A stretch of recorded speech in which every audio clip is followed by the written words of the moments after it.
Hello dear students, मैं हूं आपका इंस्ट्रक्टर प्रणय कुमार और ज्ञानोदय कोचिंग सेंटर के इस यूट्यूब चैनल पर आपका स्वागत है।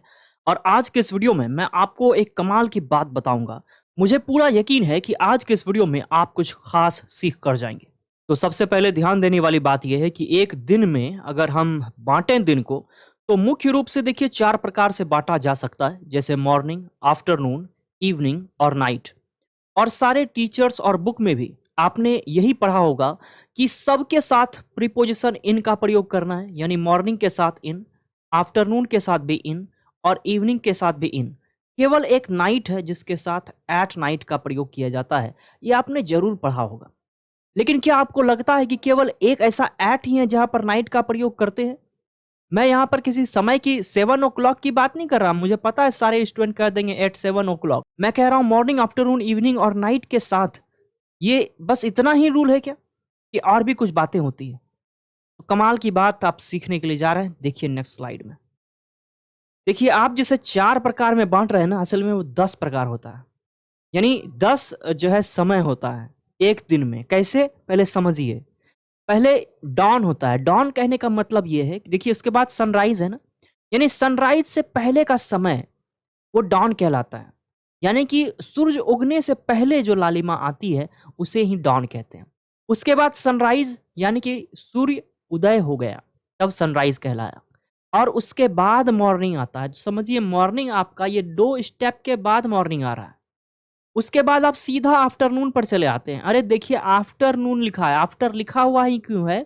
क्योंकि नून के बाद का समय, तो मॉर्निंग के बाद आपका नून समय आता है, नून। उसके बाद आता है आफ्टरनून। जब आफ्टरनून समाप्त हो जाता है तब आता है इवनिंग।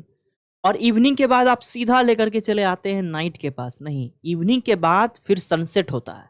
सनसेट यानी कि सूर्यास्त। और सूर्यास्त होने के बाद की जो लालिमा होती है उसे डस्क कहते हैं। और ये जब लालिमा भी समाप्त हो जाती है तब नाइट होता है। और नाइट के बाद मिड नाइट होता है, यानी आधी रात्रि। और मिडनाइट के बाद फिर से डाउन आता है, फिर सनराइज होता है, उसके बाद फिर से मॉर्निंग हो जाता है। यानी कि आपने एक दिन के क्रम को समझ लिया कि कैसे होगा। तो पहले डॉन होगा, फिर सनराइज होगा, फिर morning, noon, afternoon, evening, sunset, dusk, night, midnight. तो कम से कम ये बात तो गारंटी है कि आपने आज इतना चीज तो सीख लिया।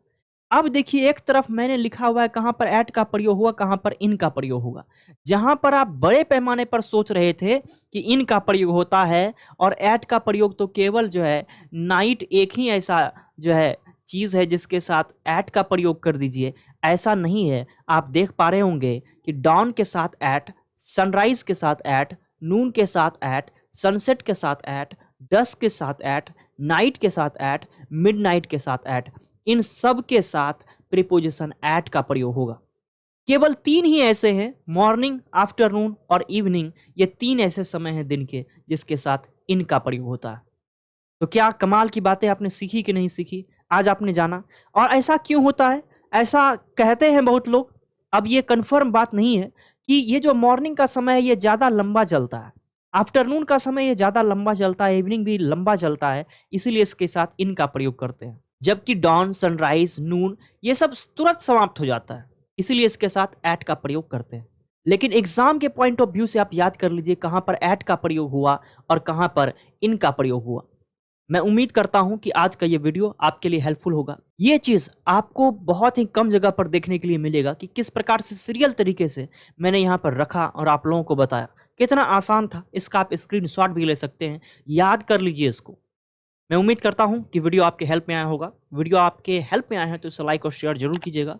चैनल पर पहली बार आए हैं तो सब्सक्राइब करके बेल आइकन को हिट कर दीजिएगा, ताकि ऐसे ही वीडियोस आपको लगातार मिलती रहेंगे।